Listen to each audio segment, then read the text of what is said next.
आप उसे क्या कहेंगे जो दोनों हाथों से लिखने में माहिर हो? अंदर से ही जीभ से नाक तक को कैसे टच किया जा सकता है? वैसे भला कोई ऐसा करेगा भी क्यों? अगर आपके पास भी ऐसी कोई सुपर पावर है तो वीडियो को अंत तक जरूर देखें। हम में से लगभग 1/3 लोग एक बार में एक ही आईब्रो को ऊपर नीचे कर सकते हैं, लेकिन दोनों आईब्रोज को अलग अलग हिलाना हर कोई नहीं कर सकता। अगर आप भी ऐसा नहीं कर सकते, मतलब आईब्रोज की मसल्स पर आपका कंट्रोल नहीं है। हाँ, लेकिन प्रैक्टिस से इन्हें कंट्रोल जरूर किया जा सकता है। शीशे के सामने खड़े हो जाएं, एक हाथ से एक आईब्रो को पकड़ ले और दूसरी को हिलाने की प्रैक्टिस करें। फिर ऐसा ही दूसरी तरफ से भी करें। ऐसा करने में कुछ समय में आप इन्हें अलग अलग ऊपर नीचे कर पाएंगे। ऐसा करने से कुछ समय में आप इन्हें अलग अलग ऊपर नीचे कर पाएंगे। क्या आप बिना हाथों और घुटनों के सहारे के नीचे बैठकर वापस उठ सकते हैं? इस सिंपल से चैलेंज को सिटिंग राइजिंग टेस्ट कहते हैं। बढ़िया नाम है। वैसे तो साइंटिस्ट के बीच अभी तक इस बात पर बहस ही चल रही है कि इस टेस्ट के रिजल्ट पर भरोसा किया जाना चाहिए या नहीं, लेकिन तब तक आप इससे अपनी मसल्स और हार्ट की मजबूती का अंदाजा तो लगा ही सकते हैं। अगर आप बिना घुटनों या हाथों के सपोर्ट के फर्श से नहीं उठ पाते, मतलब जिम का रास्ता पकड़ने का टाइम आ गया है। बाह को पूरा फैला लीजिए, कोहनी के ऊपर वाले हिस्से या जोड़ पर एक अंगूठी रखिए। अब अपनी हथेली को एक ओर घुमाइए। अगर अंगूठी नहीं गिरती, मतलब आप भी रेयर लोगों में से एक हैं। ये पक्का नहीं है, लेकिन कुछ लोगों का मानना है कि ऐसा सिर्फ 2% लोग ही कर सकते हैं। अगर आपकी जीभ कोहनी तक आसानी से चली जाती है या अंगूठे से कलाई को टच कर सकते हैं, तो कांग्रेचुलेशंस, आप रेयर लोगों में से एक हैं। कुछ लोगों में गजब की फ्लेक्सिबिलिटी होती है, इसे हाइपर मोबिलिटी कहते हैं और ये रेयर होती है। इसमें लोग स्नेक की तरह बॉडी को वियर्ड शेप में ट्विस्ट कर सकते हैं, पीछे मुड़ते हुए सिर को दोनों पैरों के बीच ले जाकर बैक ब्रिज बना सकते हैं।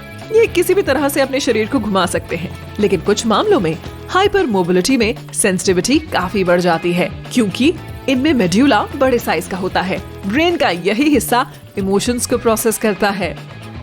90% लोग राइट हैंडेड और सिर्फ 10% लोग लेफ्ट हैंडेड होते हैं। ये वाकई मायने रखता है, लेकिन ऐसे बहुत कम लोग हैं जो दोनों हाथों से बराबर काम कर सकते हैं। वे दोनों हाथों से राइटिंग, ड्राइंग और भी काम करने में माहिर होते हैं। दोनों हाथों से काम कर पाने वाले लोग दुनिया भर में सिर्फ 1% है, यानी लगभग 7 करोड़ लोग। अगर आप भी चेक करना चाहते हैं कि आप इनमें से एक हैं या नहीं, तो दोनों हाथों से एक ही लाइन लिख कर देखें, या फिर पहले राइट हैंड से सर्कल बनाएं और फिर लेफ्ट से। अगर दोनों में कोई फर्क नहीं है तो कांग्रेट्स। वैसे ये एक्सरसाइज मस्तिष्क के दोनों हिस्सों का बैलेंस बनाने के लिए भी बढ़िया है। फिर इससे फर्क नहीं पड़ता कि आप लेफ्ट हैंडेड हैं या राइट। मिरर राइटिंग में न्यूरॉन्स को एक्टिव करने का बढ़िया तरीका है। अरे उठो, उठ भी जाओ। लियोनार्डो डा विंची जर्नल में अपने थॉट्स राइट से लेफ्ट लिखते थे। उनकी इस मिरर राइटिंग का पर्पस किसी को नहीं पता, लेकिन कुछ लोगों का कहना है कि वो ऐसा स्याही को फैलने से रोकने के लिए करते थे, क्योंकि वे लेफ्ट हैंडेड थे। वैसे मिरर टेक्स्ट हम में से ज्यादातर लोगों के बस की बात है ही नहीं। आम लोग मौसम के लिए फोरकास्ट पर डिपेंड होते हैं और सीजन के हिसाब से कपड़े पहनते हैं, क्योंकि ठंड बहुत जल्दी लग जाती है। लेकिन ऐसा सबके साथ नहीं है। कुछ लोग लकी भी होते हैं जो ठंड में खुद को बखूबी गर्म रख सकते हैं। ये फियरलेस हीरोज सर्दियों में भी स्विमिंग ड्रेस में कोजी फील करते हैं और आराम से वॉक कर सकते हैं। बर्फ में नंगे पैर खड़े हो सकते हैं और नदी या बर्फीले गड्ढे में तैर सकते हैं। वैसे ये कला नेचुरल नहीं होती, बल्कि कई सालों की मेहनत के बाद बॉडी इस तरह तैयार होती है कि कड़ाके की ठंड का भी इस पर बहुत कम असर होता है। हाँ, बिल्कुल, वे ऐसा सिर्फ कूल दिखने या फील करने के लिए नहीं करते। इसके अपने ही कुछ हेल्थ बेनिफिट्स हैं, जैसे बेहतर blood circulation, concentration, healthy body और माइंड की खुशी महसूस करना। वरना बर्फ में नंगे पैर कोई कब तक खड़ा रहेगा? इतना आसान नहीं है। एक हाथ की हथेली को सामने फैलाएं, अंगूठे को छोड़कर सभी उंगलियों को आपस में मिला लें। अब इंडेक्स और मिडिल फिंगर को आपस में चिपकाए रखें और रिंग फिंगर और लिटिल फिंगर से ऑपोजिट डायरेक्शन में फैलाएं। हुआ? अगर ऐसा है तो आपके अंदर एक बेहतरीन म्यूजिशियन छिपा है। ऐसा इसलिए क्योंकि आपकी हथेलियों की नर्व्स वेल डेवलप्ड है। क्या खुद करने से किसी को गुदगुदी होती है? आमतौर पर नहीं, ये तब होती है जब कोई दूसरा करता है। ऐसा इसलिए क्योंकि मूवमेंट्स को मॉनिटर करने वाला और सेंसेशन को पहचानने वाला ब्रेन का हिस्सा यानी सेरेबम खुद की मूवमेंट पहचान लेता है। फिर ये नर्वस सिस्टम के दूसरे पार्ट्स को सिग्नल भेजता है कि इस सिचुएशन को कैंसिल कर दो। फिर भी कुछ लोग ऐसे होते हैं जो खुद की गुदगुदी को महसूस कर सकते हैं। अगर आप उनमें से नहीं हैं, तो ऐसे किसी टेक्सचर पर स्किन को टच कराना जिसे दिमाग नहीं पहचानता या स्कैल्प मसाजर से मसाज करना भी नर्व को एक्साइट कर आपको रिलैक्स फील करा सकता है। एक पेपर और पेन लें और चेयर पर बैठ जाएं। एक लेग को सामने फैला लें और क्लॉकवाइज घुमाना शुरू कर दें। पैर घुमाते हुए आपको पेपर पर 6 लिखना है। दरअसल ये बहुत मुश्किल है क्योंकि दिमाग का बायां हिस्सा 2 अलग अलग डायरेक्शन में हो रही बॉडी मूवमेंट्स को हैंडल नहीं कर पाता। इसीलिए ये सभी मूवमेंट्स को एक ही डायरेक्शन में लाने की कोशिश करता है। हम में से केवल कुछ ही लोग होंगे जो पहली बार में इस टास्क को पूरा कर पाएंगे। आप किसी भी नंबर के साथ ये ट्राई कर सकते हैं, फिर इसकी फनी रिजल्ट्स खुद ही देख लीजिएगा। लगता है आपके पैर को 0 से कोई प्रॉब्लम नहीं है। अगर आप अपने वेस्टिबुलर सिस्टम के फंक्शन देखना चाहते हैं तो ये सिंपल ट्रिक आजमा कर देखें। एक पैर पर खड़े हो जाएं और आंखें बंद कर लें। ज्यादातर लोगों का बैलेंस पहली बार में ही बिगड़ जाता है। वेस्टिबुलर सिस्टम से पूरे शरीर के कई अंग और सिस्टम जुड़े होते हैं। ये सभी एक साथ मिलकर अलग अलग पोजीशंस में बॉडी का बैलेंस बनाए रखते हैं। इस सिस्टम में कान का अंदरूनी हिस्सा और विजन भी शामिल है।